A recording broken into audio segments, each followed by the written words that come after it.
Jasodanandana Brajajanaranjana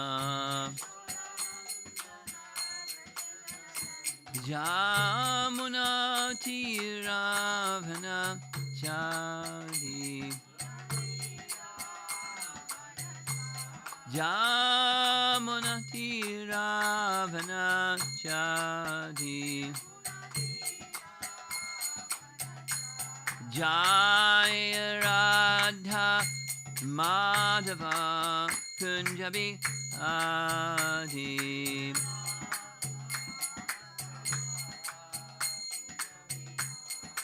Jaya Radha Madhava Kunjabi Adi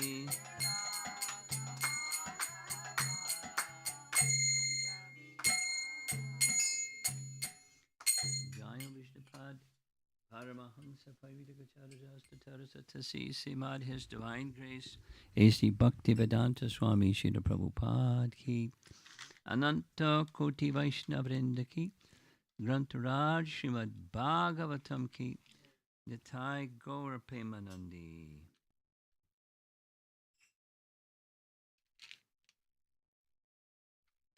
Om Namo Bhagavate Vasudevaya Om Namo Bhagavate Vasudevaya Om Namo Bhagavate Vasudevaya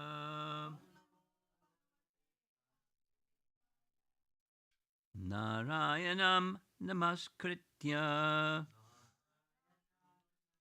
Naram Chaiva Narottamam Devim Saraswatim Vyasam Tato Jayam Udirayet.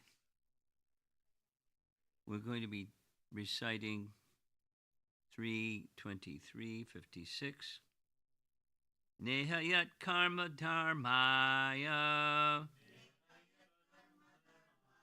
Naviragaya Kalpate Natirtapada Sevayai Jivan Api Mito Hisaha Nehayat Karma Dharmaya Naviragaya Kalpate Natirtapada Sevayai Jivan Api Mrito Hisaha.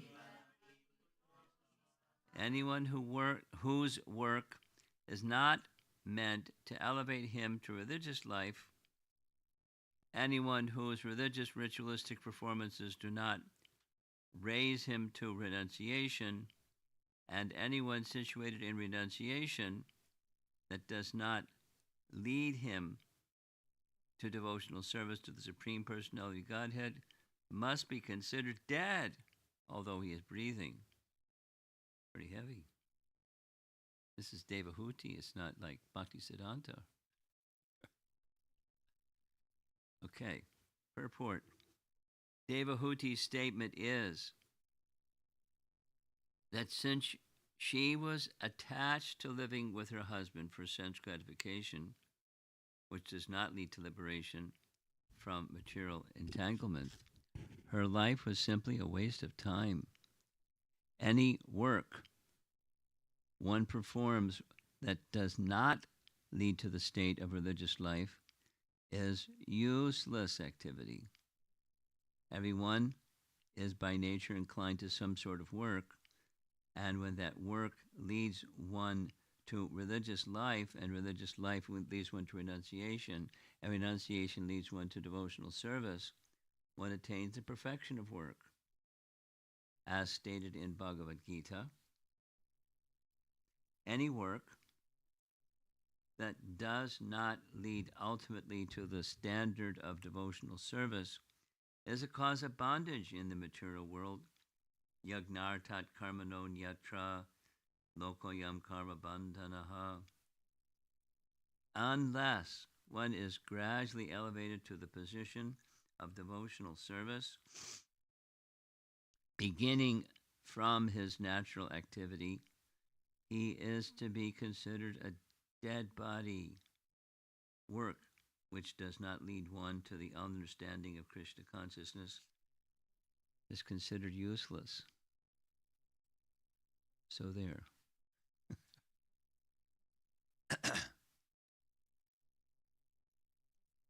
Just a little, the context of this heavy statement is um,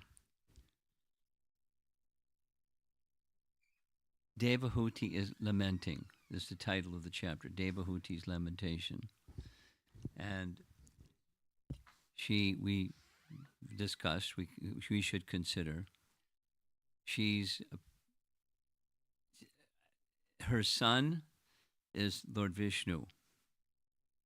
His name is Kapila, and Kapila gives certain teachings, but she knows, because it was foretold by Lord Vishnu to Karma Muni before they were married, that he, Vishnu, would become his son. He would have 9 daughters and 1 son, and that 1 son is Vishnu.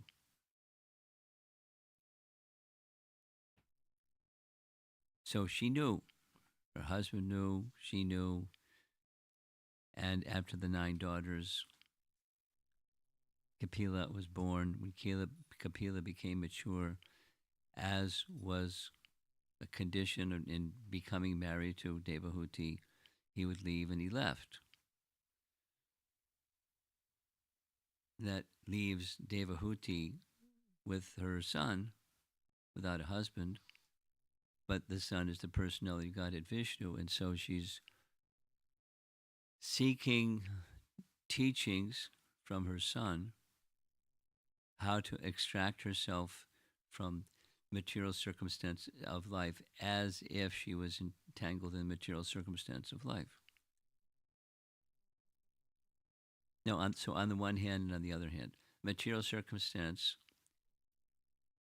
the arrangement between husband and wife, standard in this world, is a material arrangement. And commonly it's due to affinity. Although one may be religious, there's religious marriage. Let's say differently. In animal life, there's no religious marriage. The birds, the beasts, the fish, and etc., the insects, they don't have religious marriage.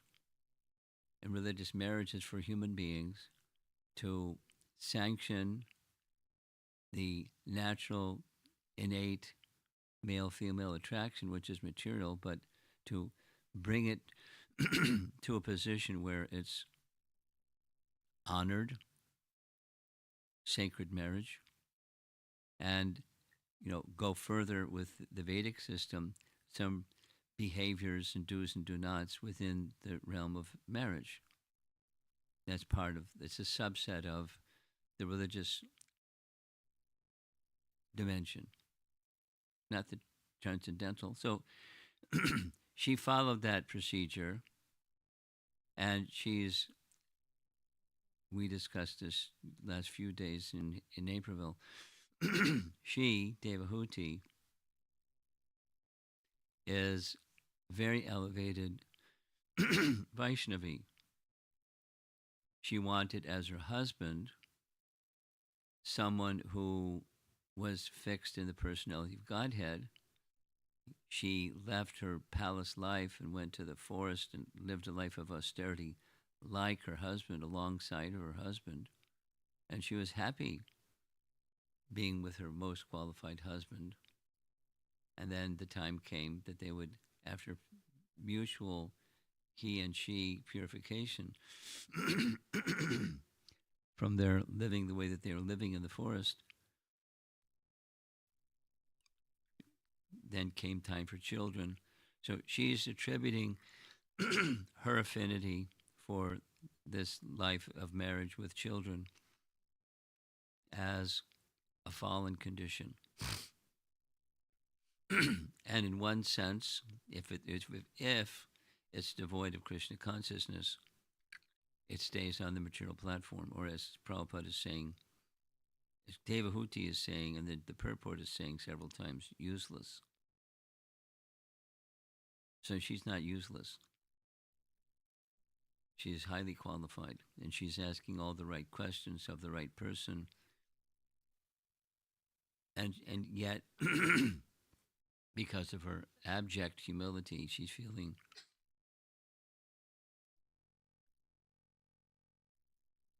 that's not my situation, or my situation is material affinity. And what great misfortune! Even after the departure of my husband, which I knew he was going to leave because he got that sanction from my father, Swayambhuva Manu. Now I'm feeling these feelings of longing for his association, as if she it was if as if it's a material attachment.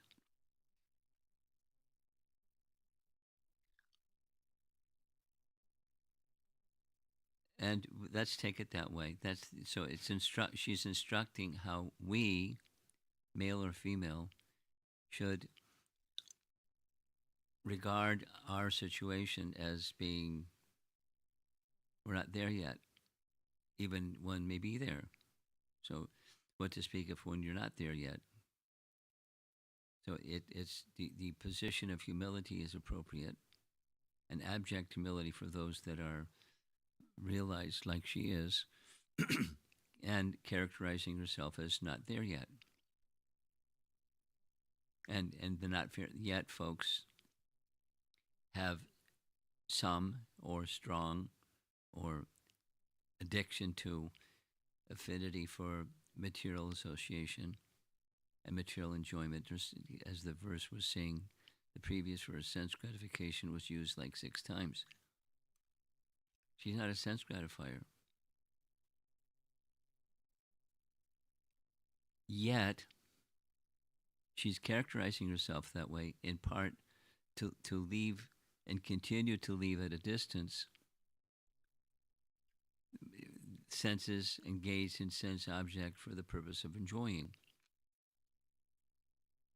Now, Rishikena Rishikesha Sevanam, the senses engaged in the service of Rishikesh, that's how the senses are controlled, not just restraining the senses from sense objects. It's the mood of enjoyment as opposed to the mood of service, or the other way around. The mood of service as opposed to the mood of enjoyment.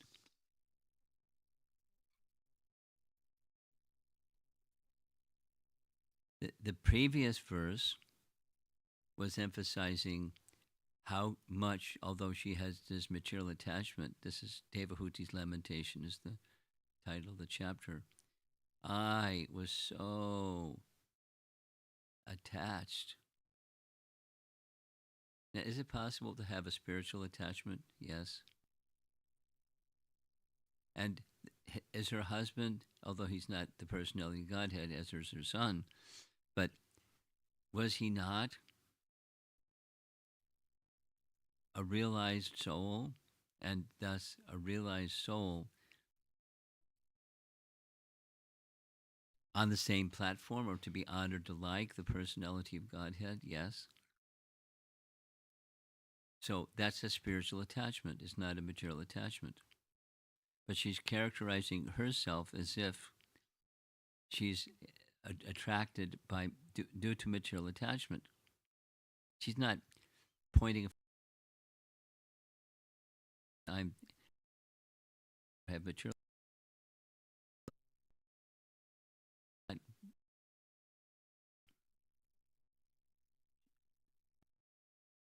So it's one of these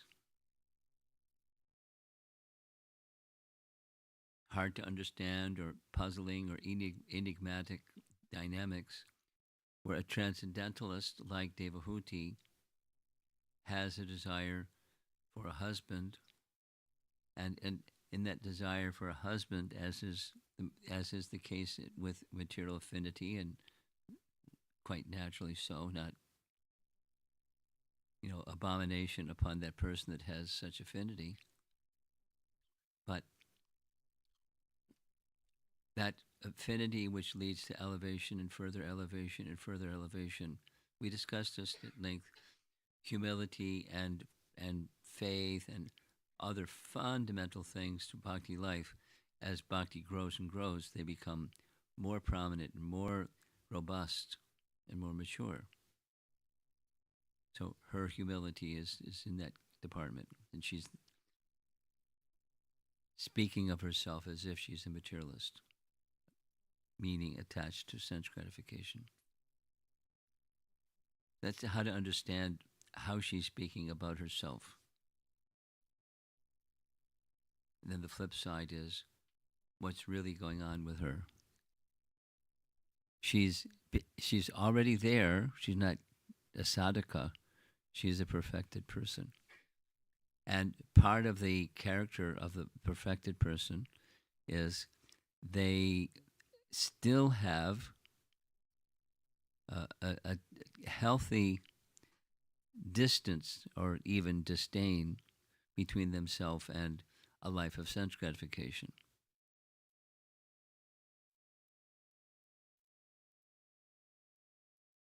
So that's the place from which she's speaking. And there's this nice sequence.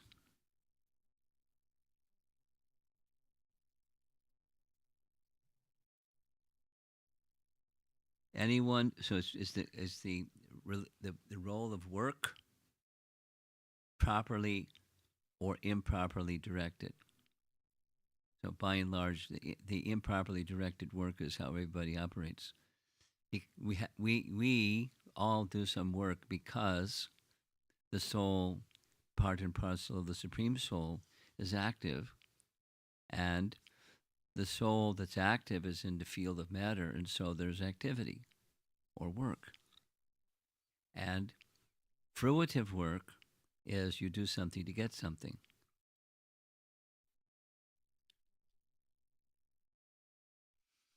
And then, then material life fills up or fills out.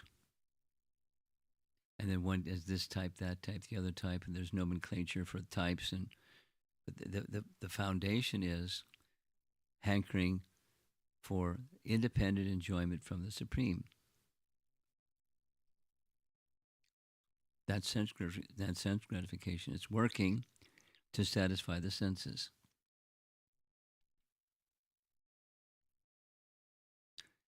So her point is, since we all have to work, this is her declaration to Vishnu, her son, Lord Vishnu.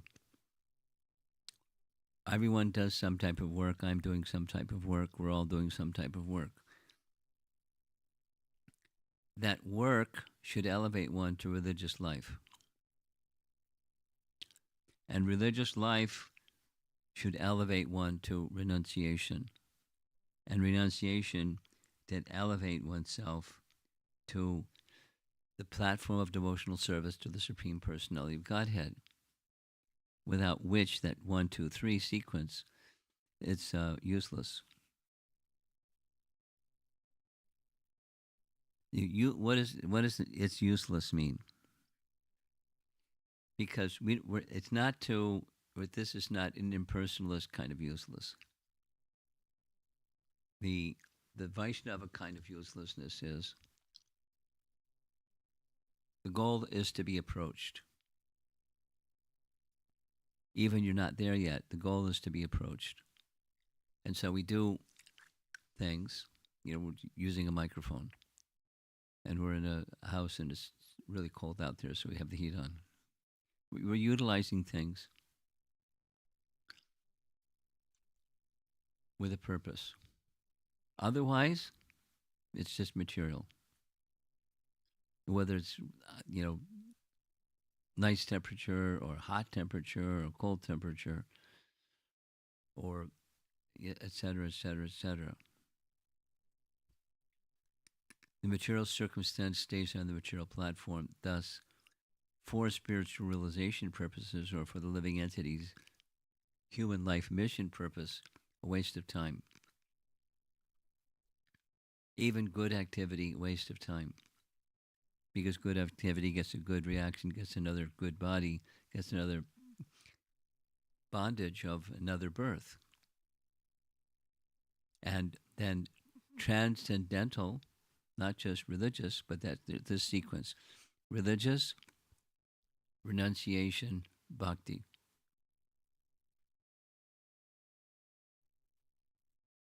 Religious, renunciation, bhakti. It very similarly follows the path that's described in the first third of Bhagavad Gita: detached work. Same idea. Everyone has to do some type of work because we're active, part and parcel of the Supreme. We're active. The Supreme Lord is unlimitedly, we're limitedly active, and we're in the field of material energy. So that's work. Active in the field of material energy equals work. And work is binding because good or bad or mixed, there's a bondage to work. However, the advocacy of Bhagavad Gita is work with detachment, where the fruits are offered to the Supreme. And when the fruits are offered to the Supreme, there's detachment. There's religious life. So even at the lower parts of Vedas, we'll skip the karma yoga, karma kanda, just karma yoga. Karma yoga is when it becomes matured, one then becomes eligible for real detachment. Real detachment means attachment to Krishna. But even before attachment to Krishna is attachment to Brahman or reality. And therefore, Gyan Yoga follows Karma Yoga. Traditionally, Gyan, the cultivation of knowledge to attain the Supreme or to link with the Supreme, follows Karma Yoga. We'll see it the other way around. Supposing one wants to be a Gyani, but one hasn't undergone the Karma Yoga sequence. Some activity, and one's going to be attached to the fruits of that activity, and there's no dhyan, there's no cultivation of Gyan Yoga. So, Karma Yoga, Gyan Yoga, Bhakti Yoga, that's the sequence. She's not using that language, but that's another way of saying what she's saying. Work that doesn't lead to religious life is useless. Work that leads to religious life means religious life is offering the fruits to the Supreme. And then if you offer the fruits to the Supreme, you may partake of the fruits as the Supreme gives in the form of prasad, but that your life is just receiving the mercy of the personality of Godhead. Work with detachment. But before that detachment is this religious life. So things are very well defined in Vedic concept, and minus the Vedic concept, things are a little fuzzy, or the spirit of the teaching becomes easily lost, all too often lost, because the discerning factor, the intelligence, isn't awakened, isn't sharp. Say it the other way. Supposing spiritual intelligence becomes awakened, then the distinctions between different stages of life, material, spiritual, spiritualizing through yajna process or sacrifice process and so forth, the stages become very, very clear through the message of Bhagavad Gita. And say it conversely again, commonly it's not very clear. Look closely. It's a nice thing to do. Look closely at any quote religious process or quote spiritual process, and these elements are there, but often little distorted and for the follower or the reader, not clear. Vedic knowledge, everything's clear, very, very carefully spelled out, and there's a path to that spelled out process. And one needs good teacher to take those teachings and become spiritually elevated, and then stay with it.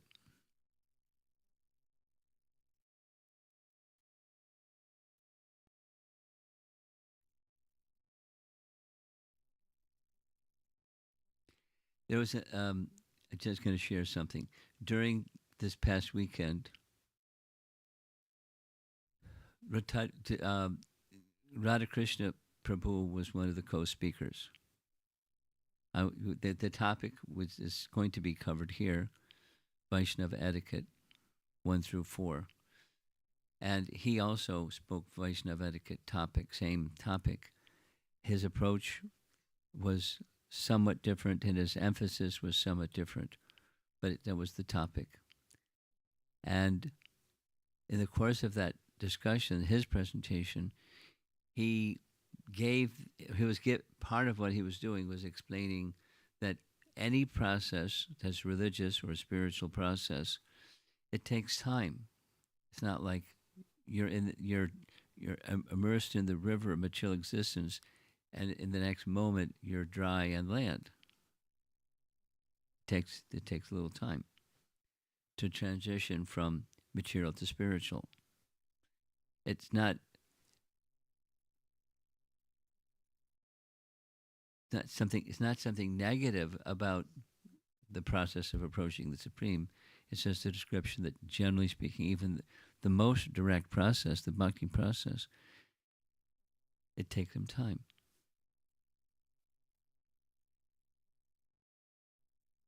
So, to emphasize that, Radhakrishna told the story. It's a European philosopher who described something about what his experience with a butterfly. Did you hear that one? The butterfly story. So the butterfly hatches from a cocoon. The egg is by the mother is in the form of a cocoon, and the living entities within the cocoon, and you don't see the butterfly in that cocoon. You see like a worm. And then over time, the metamorphosis process and the wings of the butterfly start to mature, develop, and the butterfly comes out of the cocoon instead of just a worm or a larva. So this European author, saw a cocoon, and he watched it, and it took a long time for the cocoon to mature, so he decided he would hasten it. Something like that. And by his breath, he thought, not too hot, but a little bit warmer circumstance, that it might help the gestation period of the cocoon, or the living entity living within that cocoon. Fast forward, it worked in that the butterfly came out before its normal course of time, but because the wings of the caterpillar now become a moth or some insect, was premature. That is to say, the whole narration is being narrated. Our sadhana practice takes time, and there are things that you can do to try to hasten it, but it's not hastened to the extent that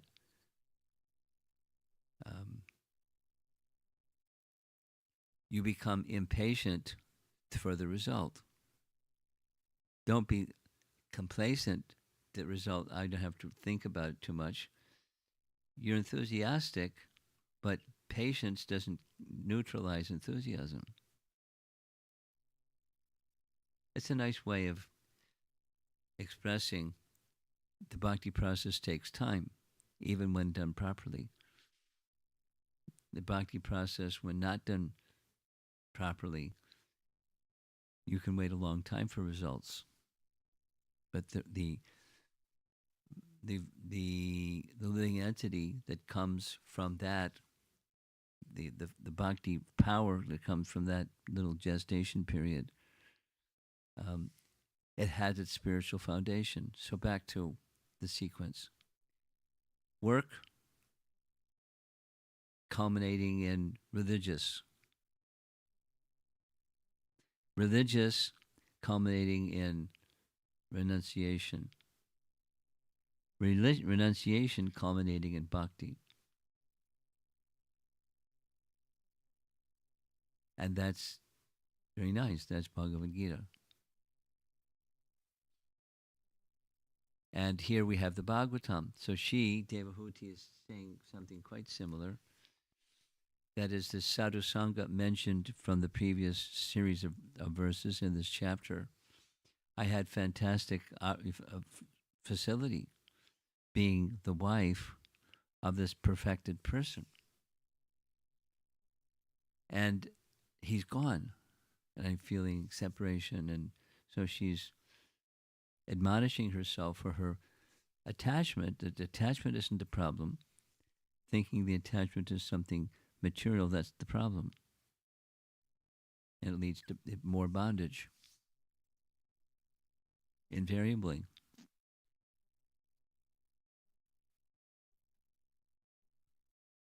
So, work, religious renunciation, bhakti. That's where the sadhu comes in, because none of that happens without one who's carrying bhakti. And the fulfillment of human life, doing work in a regulated way, has an ultimate purpose: attachment to the Supreme Personality of Godhead, and thus detachment even from the religious formulas.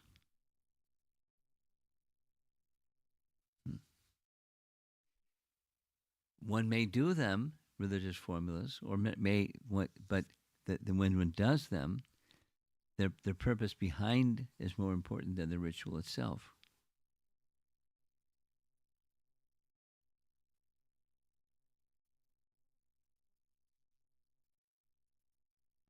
So the chapter is almost done, but we're not going to be around for the rest of the chapter.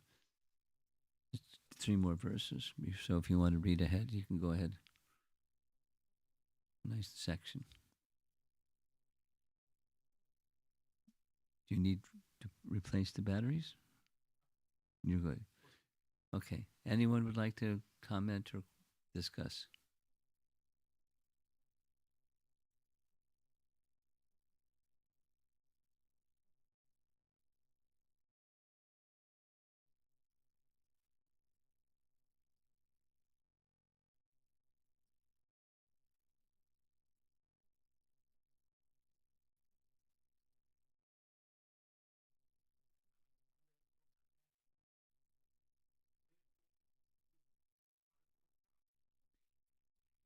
It depends. I mean, there's the sacrifice unto the Supreme, which itself is a ritual, which is religious. But karma yoga is supposing one does a ritual, but their heart is not oriented towards all of this is going to the Supreme.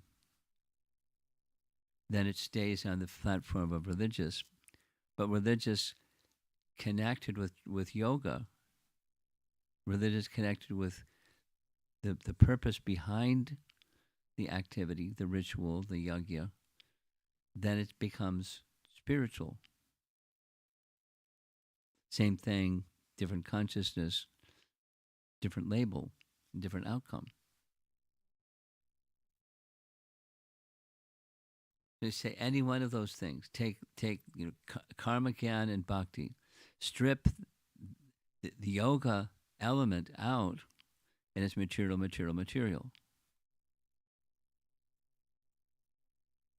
So material religiosity, which is a contradiction of terms, but material religiosity, the connection with the Supreme is not clear, and how it works is not clear.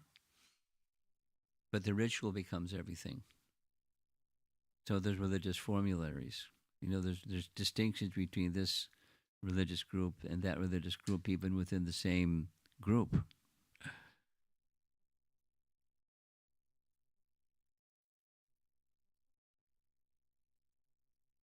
Anything else? You have something? Okay. Microphone?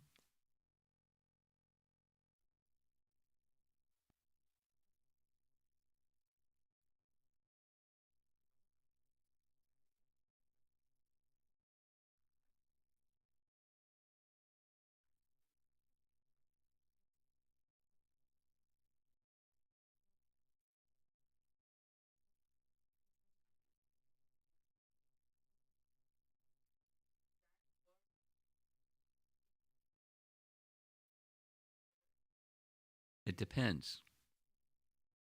Generally, not. But in circumstance, yes. For example, the Bhaktivedanta Hospital, or for example, a school where the Bhaktivedanta, uh, whatever it is, educational institution, they're just opening one outside of Vrindavan. Somebody sent me an invitation. The Bhaktivedanta school. That's an opening of a school. So it resembles material, but it's not. It depends. The answer to your question is it depends.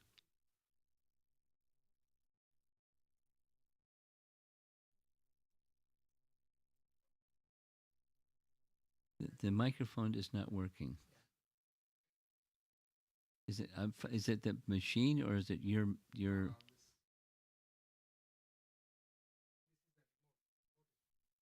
Okay, so we don't need the microphone then.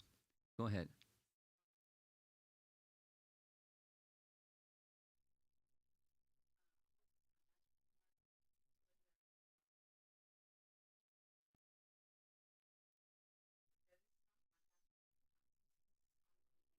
Oh yeah, yeah, that's for sure. You know, it depends. There can be some. This is for God's work, attachment to God, or just attachment to doing good work. There's gradations of spiritualizing, or more or less.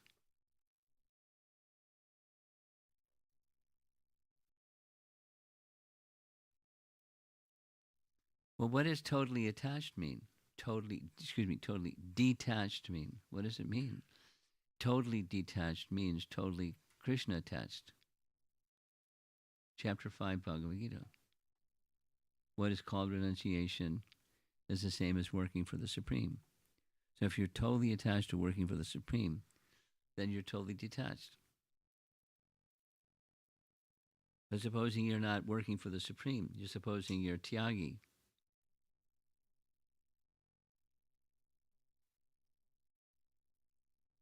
So totally detached, it depends on what one means by that. Yeah, and that's for a devotee, and then totally attached to Krishna. That's a very elevated state.